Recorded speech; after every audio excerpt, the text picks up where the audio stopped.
नमस्कार, खबर उत्तराखंड में आप सभी का स्वागत है। बहु आपके साथ यशी शुक्ला। रुख करेंगे खबरों का। उससे पहले एक नजर सुर्खियों पर। अंकिता भंडारी के माता पिता के अनुरोध पर सीबीआई जांच कराने की सिफारिश। सीएम ने कहा, निष्पक्ष व पारदर्शी जांच के लिए सरकार संकल्पबद्ध।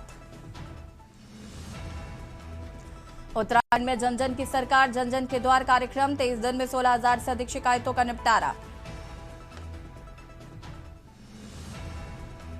उत्तराखंड के सरकारी कर्मचारियों के लिए संपत्ति खरीद नियमों में बदलाव। कर्मचारियों को बार बार अनुमति लेने की प्रक्रिया समाप्त होगी। अंकिता हत्याकांड को लेकर राजधानी में निकलेगा मशाल जुलूस। कल प्रदेश बंद का आह्वान किया गया। कई संगठनों ने बनाई रणनीति।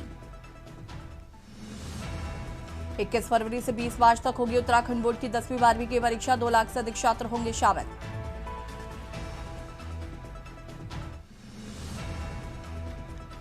दून समेत 6 जिलों में घने कोहरे की चेतावनी। मौसम विभाग के अनुसार 14 जनवरी तक बारिश बर्फबारी की संभावना नहीं।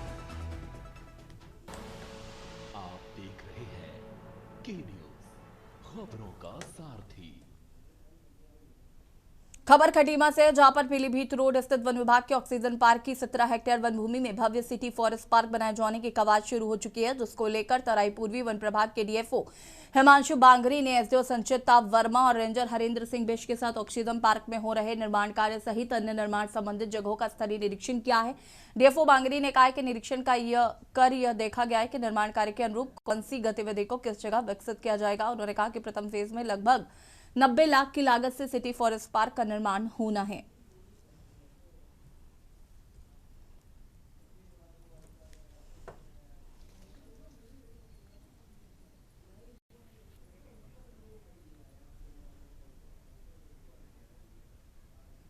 जो ऑक्सीजन पार्क है हमारा 2021 से संचालित है, तो इसमें इसके बगल में लगता हुआ लगभग 15 हेक्टेयर का एरिया है हमारा।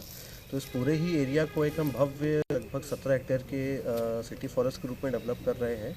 तो उसी के क्रम में जो फेज़ 1 के जो हमारे कार्य हैं वो हमारा टारगेट है कि 31 मार्च से पहले पूर्ण किए जाने हैं। तो उसी की तैयारी के संबंध में आज स्थलीय निरीक्षण किया जा रहा है, जिसमें कि कौन सी हमारी गतिविधियां हैं इस स्थान पे प्लेस होंगी हमारे मास्टर लेआउट प्लान के हिसाब से, उसका आज स्टडी किया जा रहा है। इसके साथ ही इसमें हमें टोयोटा की तरफ से सीएसआर के माध्यम से भी कुछ चिल्ड्रंस झूले और जिम के इक्विपमेंट प्राप्त हुए हैं।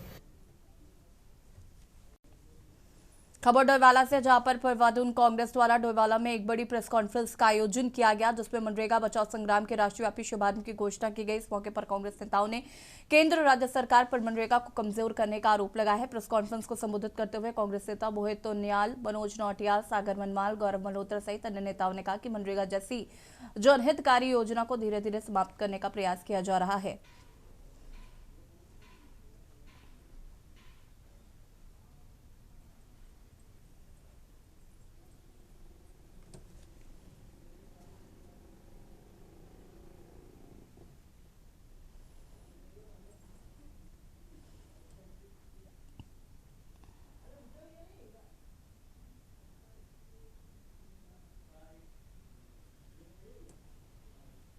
काम के अधिकार की रक्षा हेतु मनरेगा बचाओ संग्राम के इशू को लेकर ये प्रेस वार्ता रखी गई है। इस प्रेस वार्ता में सर्वप्रथम तो मैं सभी मीडिया के जितने पर्सन यहाँ मौजूद हैं, आप सबका मैं धन्यवाद करना चाहूंगा। मेरे साथ यहाँ मौजूद आदरणीय मनोज नौटियाल जी, जो पूर्व ब्लॉक अध्यक्ष हमारे रहे हैं, आदरणीय सागर मनवाल जी, हमारे प्रदेश सचिव हैं कांग्रेस संगठन के, भाई गौरव मल्होत्रा जी, जो अभी भाई सभासद भी हैं और जिले के महासचिव भी हैं, भाई करतार नेगी जी, जो नगर अध्यक्ष हैं, एवं सभी पत्रकार जन। जैसा कि आप सब जानते हैं कि जो मनरेगा जो अधिनियम था, महात्मा गांधी राष्ट्रीय ग्रामीण रोजगार गारंटी अधिनियम, जिसकी शुरुआत 2005 में की गई थी, और ये कानून के तहत राज्य सरकार 15 दिनों के भीतर रोजगार उपलब्ध कराने की गारंटी देती है।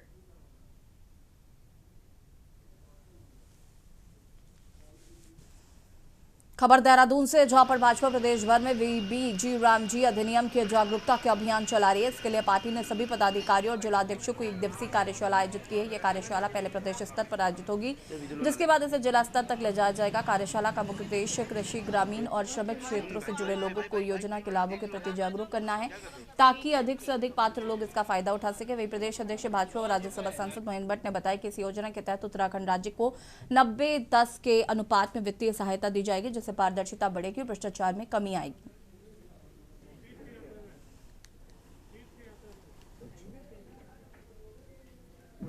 भारतीय जनता पार्टी की कार्यशाला बीबीजी राम जी को विषय को लेकर है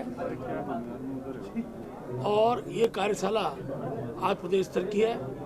उसके बाद हर जिला स्तर पर हमारी कार्यशालाएं होंगी और कृषि क्षेत्र में, श्रमिक क्षेत्र में इससे कितने लाभ होने वाले हैं, उन सब विषयों को हम जन जन तक पहुँचाने वाले हैं, हर कृषक तक पहुँचाने वाले हैं। इस योजना से उत्तराखंड राज्य को बड़ी राहत भी है। 90-10 का रेशो है, उसके आधार पर धनराशि कामगारों को पहुँचेगी और जो भ्रष्टाचार होता था उस भ्रष्टाचार पर अंकुश लगाने के लिए भी इस अधिनियम में बहुत प्रावधान किए गए हैं। आज हमारी कार्यशाला, उस कार्यशाला में सभी हमने हर जिले के अंदर टोली बनाई हुई है, उस टोली के लोग यहाँ उपस्थित हैं।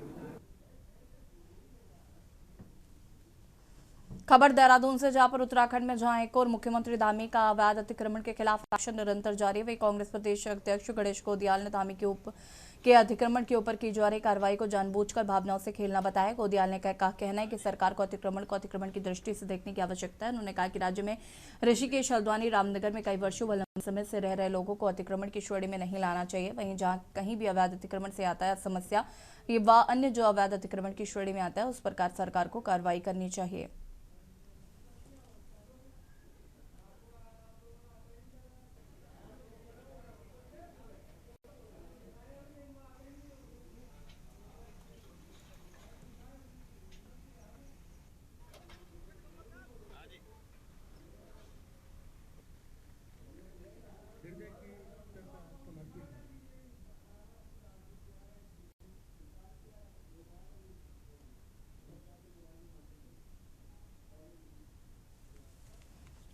एसएसपी देवेंद्र पिंचा के नेतृत्व में बीते 2 सालों में अल्मोड़ा पुलिस ने नशे के खिलाफ ताबड़तोड़ कार्रवाई करते हुए 95 नशे के तस्करों को सलाखों के पीछे पहुंचाया है।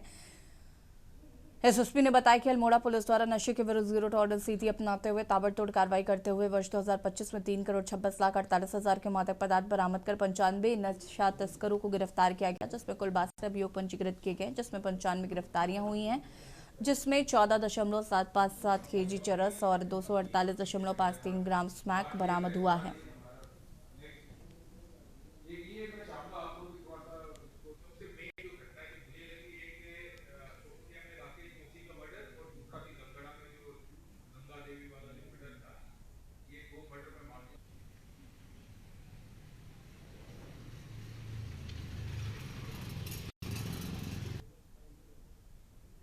मैं फिर से कह रहा हूँ, फोकस है कि नो डाउट नशे के जो पेडलर उनको तो पकड़ रहे हैं, साथ साथ में जो इसके कह सकते हैं कि मेन सप्लायर उसके ऊपर भी मैं ट्राई करूँगा उनको पकड़ने का। साथ साथ में लोगों में अवेयरनेस भी लानी है ताकि लोग हमें अधिक से अधिक कोऑपरेट करें, किस तरह से हम इस पर कंट्रोल कर सकते हैं, कैसे और अधिक से अधिक लोगों को जो क्रिमिनल्स है उनको हम पकड़ सकें। इसके ऊपर लोग हमें कितना हेल्प करेंगे वो हमारे विश्वास पर निर्भर करेगा, तो वो मैं प्रयास करूँ विश्वास बढ़ाने का। उत्तराखंड में विकसित भारत जी रामजी अधिनियम 2025 को लेकर कांग्रेस के प्रस्तावित आंदोलन के बयान पर पलटवार करते हुए नैनीताल लोकसभा सीट से सांसद अजय भट्ट ने कहा कि कांग्रेस को भगवान के नाम से हमेशा ही परेशानी रही है। उन्होंने कहा कि जी रामजी योजना के नाम पर कांग्रेस जनता में भ्रम पैदा करी है, इसलिए क्योंकि प्रधानमंत्री नरेंद्र मोदी की 2047 में विकसित भारत राष्ट्र की संकल्पना के पूर्ण होने से कांग्रेस को डर लगने लगा है। अजय भट्ट ने कहा कि कांग्रेस ने सारी योजनाओं के नाम परिवारवाद को लेकर रखे है, लेकिन आज प्रभु नाम के प्रति नकारात्मक सोच कांग्रेस की मुद्दा विहीनता को दर्शा रही है।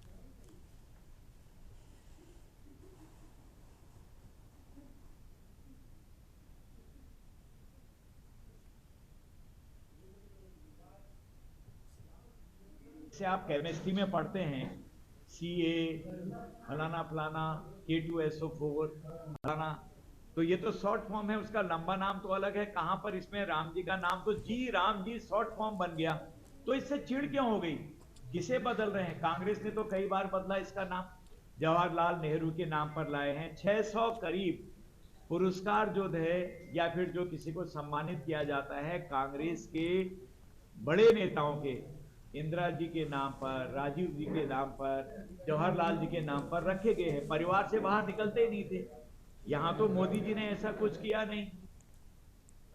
मुख्यमंत्री दामी सरकार की महत्वाकांक्षी पहल जन जन की सरकार जन जन के द्वार अभियान के तहत विकासखंड सितारगंज की न्याय पंचायत बरिया स्थित राजकीय इंटर कॉलेज औदली में आयोजित भव्य बहुउद्देशीय शिविर जनसेवा का जीवंत उदाहरण बना, जहां प्रशासन और जनता के बीच सीधा संवाद स्थापित हुआ और एक ही छत के नीचे 25 विभागों द्वारा दी गई सेवाओं से लगभग 1512 ग्रामीण लाभान्वित हुए। अपर जिलाधिकारी कौस्तुभ मिश्रा की अध्यक्षता में आयोजित शिविर में कुल 73 जन समस्याएं दर्ज हुई, जिनमें से 27 का मौके पर ही निस्तारण कर प्रशासन ने त्वरित कार्रवाई का संदेश दिया है। जबकि स्वास्थ्य विभाग ने 711 लोगों की जांच, टीकाकरण व उपचार के साथ 34 एक्सरे किए। आयुर्वेद व होम्योपैथी से 187 लोगों का उपचार हुआ। कृपया आ जाएं, संबंधित अधिकारी उनकी समस्या का निवारण।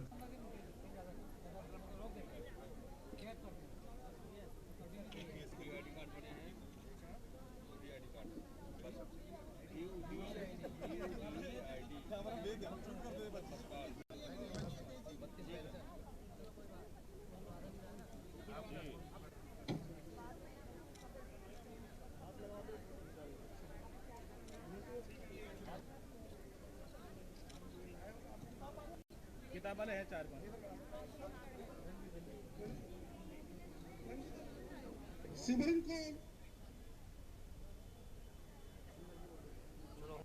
इसके साथ ही जो आपकी कुछ समस्याएं भी हम लोग के समक्ष आ रही हैं, उनका भी यहाँ पर मौके पर निस्तारण और निवारण किया जाएगा। उसी क्रम में मैं रईस सिंह ग्राम भरौनी की एक शिकायत है पानी के कनेक्शन से संबंधित, अगर वो यहाँ पर उपस्थित हो तो कृपया आ जाएं, संबंधित अधिकारी उनकी समस्या का निवारण।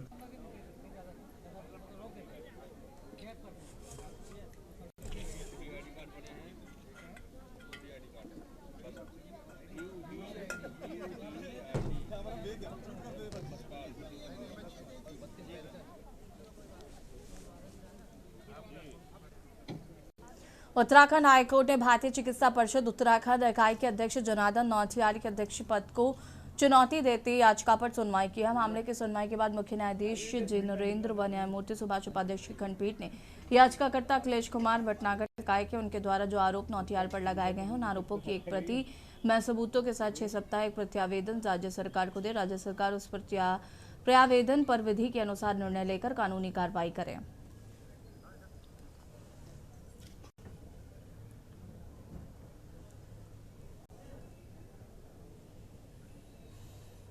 जाओ, चले जाओ।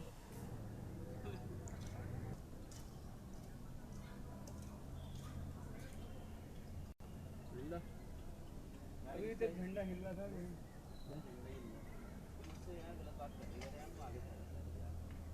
उसका समस्या तो फिर उसे तो लगा गई हो।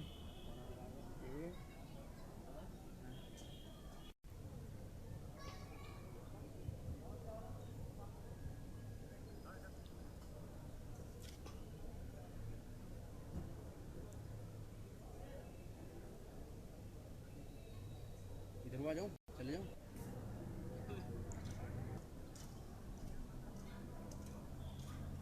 ये याचिकाकर्ता अखिलेश कुमार भटनागर ने माननीय उच्च न्यायालय के सामने वो जनानन नौटियाल जो कि अभी प्रेसिडेंट भारतीय चिकित्सा परिषद उत्तराखंड है, उनको जो एक्सटेंडिंग हुई है टर्म्स की एज ए प्रेसिडेंट, उसके खिलाफ वो आए थे कि वो उनका जो एक्सटेंडिंग टर्म है जो गवर्नमेंट द्वारा ऑफिस ऑर्डर के ज़रिए किया गया है वो गलत है, क्योंकि वो एक्ट के हिसाब से गज़ट नोटिफिकेशन में उनके कार्य के साथ ही हो सकता है।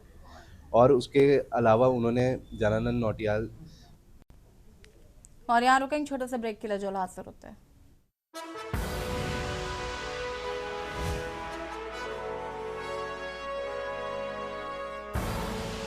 आप देख रहे हैं के न्यूज, खबरों का।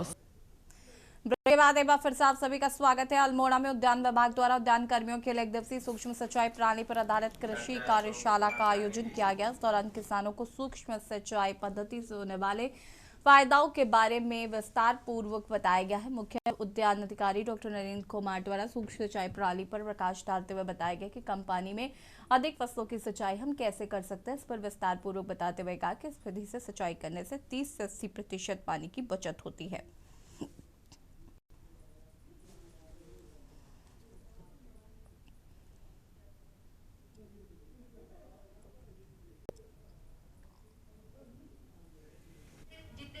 जल स्रोत हैं वो सीमित जल स्रोत ही उपलब्ध हैं, जिस कारण गर्मियों में कई बार किसान भाइयों को और किसान बहनों के उपायों उर्वरकों के संतुलित उपयोग में सूक्ष्म सिंचाई का प्रयोग जिससे जनपद में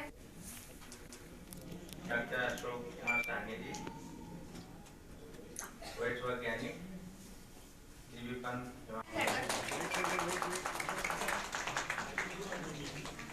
इसके पश्चात हमारे साथ हैं Dinesh Chandra Mishra ji, assistant chief technical officer.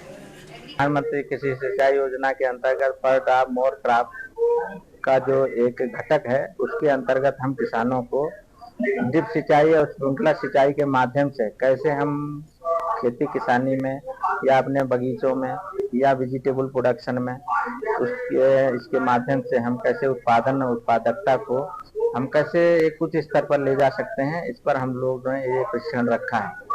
और इसमें मकसद ये है कि जो आप देख रहे होंगे पर्वतीय क्षेत्रों में पानी की बहुत बड़ी कमी है।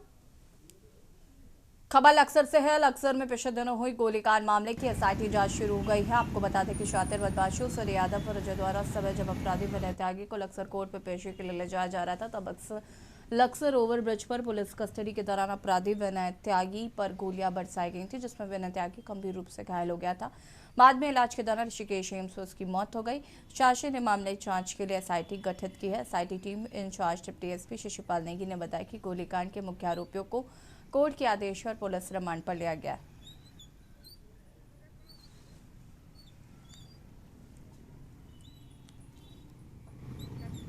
जब से यह एसआईटी गठित हुई है तो इसमें घटना के संबंध में जो भी तथ्य हैं उन पे बारीकी से हम लोग नज़र बनाए हुए हैं और कार्य कर रहे हैं। आज हम लोगों ने दोनों मुलजिमों का पुलिस कस्टडी रिमांड लिया है, तो उस संबंध में आज हम लोग लेके इनको पूछताछ के लिए और जो है जो घटनास्थल पे जहां घटना हुई है, जहां से सामान बरामद हुआ है, उनको ले जाके छानबीन कर रहे हैं और उसमें जो है बारीकी से जो है कार्रवाई की जा रही है। हर एंगल पे इसमें कार्रवाई की जा रही है।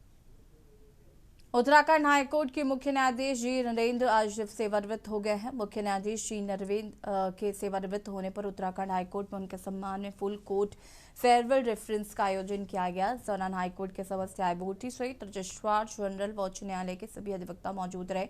मुख्य न्यायाधीश जी नरेंद्र गुहानाथन उत्तराखंड के हितों के लिए कई महत्वपूर्ण निर्णय भी दिए। न्यायमूर्ति जी नरेंद्र ने उत्तराखंड उच्च न्यायालय के मुख्य न्यायाधीश के रूप में नियुक्त किया और 26/12/2024 को कार्यभार संभाला।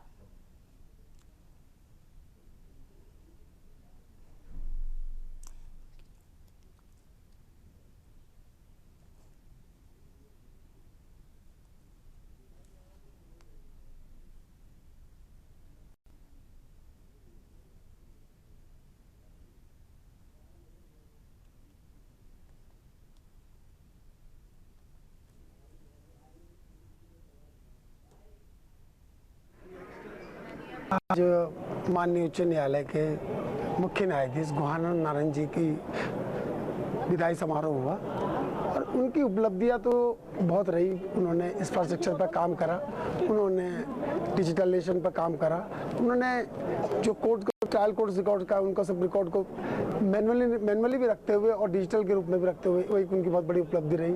यंग लॉयर्स के लिए भी उन्होंने बहुत काम करे, उनको कमिश्नर बनाया, उनको बहुत प्रोत्साहित करा कि वो ज़्यादा से ज़्यादा काम करें और उनके कार्यकाल में जो उनका एज ए चीफ जस्टिस कार्यकाल रहा वो बहुत अच्छा कार्यकाल रहा। खबर कोटद्वार से, जहां वन्य जीवों के लिहाज से उत्तराखंड के संवेदनशील डिवीजनों में शामिल कालागढ़ टाइगर रिजर्व की सुरक्षा हाईटेक होने जा रही है। वन्य जीवों की सुरक्षा के साथ ही किसी प्रकार का खिलवाड़ ना हो, इसके लिए केटीआर में दो क्यूआरटी बनाने के साथ ही जगह जगह ट्रैकिंग कैमरे और आधुनिक हथियारों से वन कर्मियों को लैस किया गया है। केटीआर की एसटीओ अनामिका वकरवाल ने जानकारी देते हुए बताया कि मानव वन्य जीव संघर्ष को देखते हुए भी अतिरिक्त सतर्कता बरती जा रही है।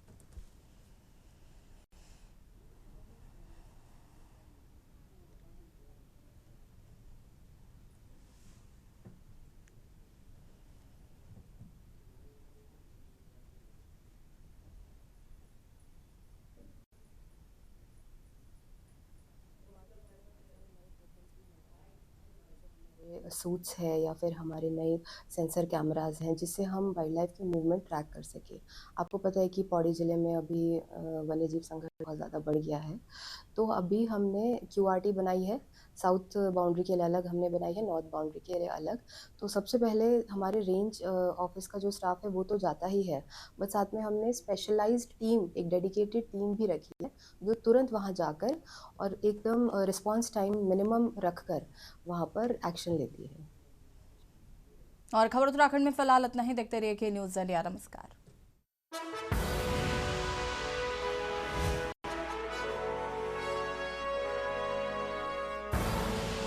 आप देख रहे हैं K-News, खबरों का